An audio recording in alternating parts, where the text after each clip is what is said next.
Hi everyone, it's D7, and I'm going to let D12 handle this video because this is his range day and he has quite a few things he wants to talk about. So I'm going to give it over to him.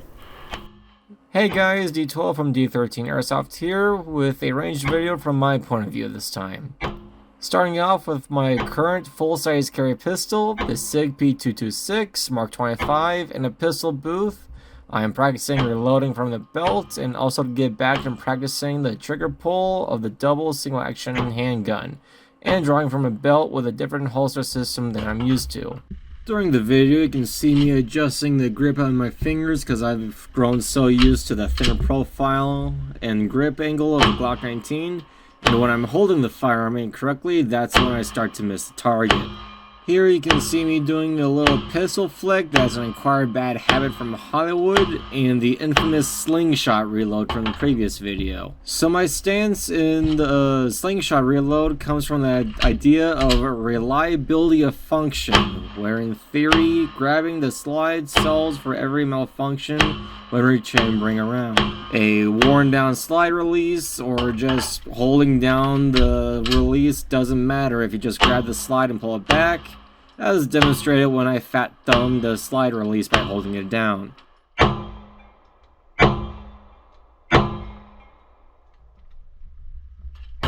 Moving on to the channel's classic exhaustive rifle for some practice with the re-sighted Trijicon MRL reflex sights, along with the new 3x magnifier made by Trijicon as well. This is a reload practice that I'm very aware of, but never outright use because of the tossing away of a perfectly good magazine and a blind reach around combo. When I first started with the AK platform, I had a bunch of extremely cheap single stack magazines that wore down too quickly, so the reach around technique didn't allow me for a positive chamber check.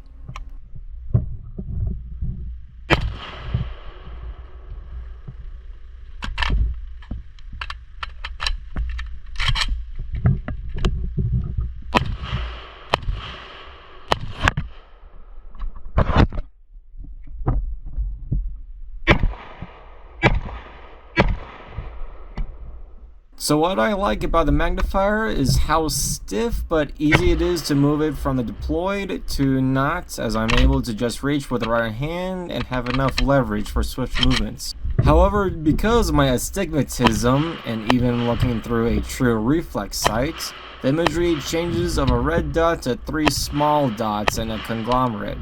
So in my next visit, I'll see if maybe adjusting either the elevation or the windage on the magnifier can mitigate the disorientation.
And here's the meat and potatoes of what I've done.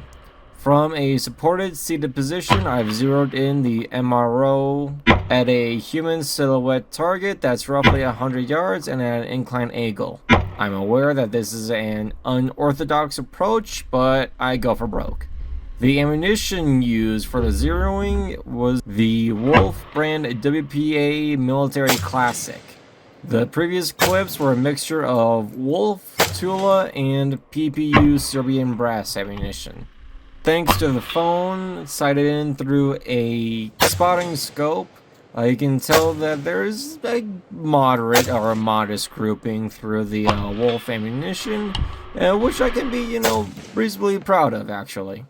And as much as D7 would like to more or less try to persuade me or even bully me away from the AK platform, all I can say is that for everything that the AR-15 can, try and push to hold as, pros over the cons over the AK, my words are that it just works.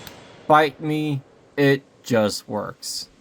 And as a little icing on the cake for everyone who has made it this far, I've decided to also take out the Argentine Mauser chambered in 7.62 NATO out for the range for a little bit.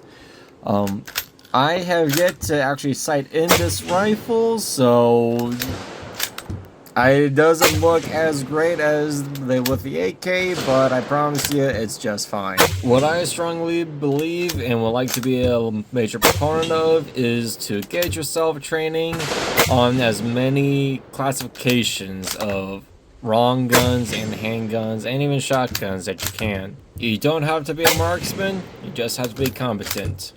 And remember everyone, if you're not dripping, you're drowning.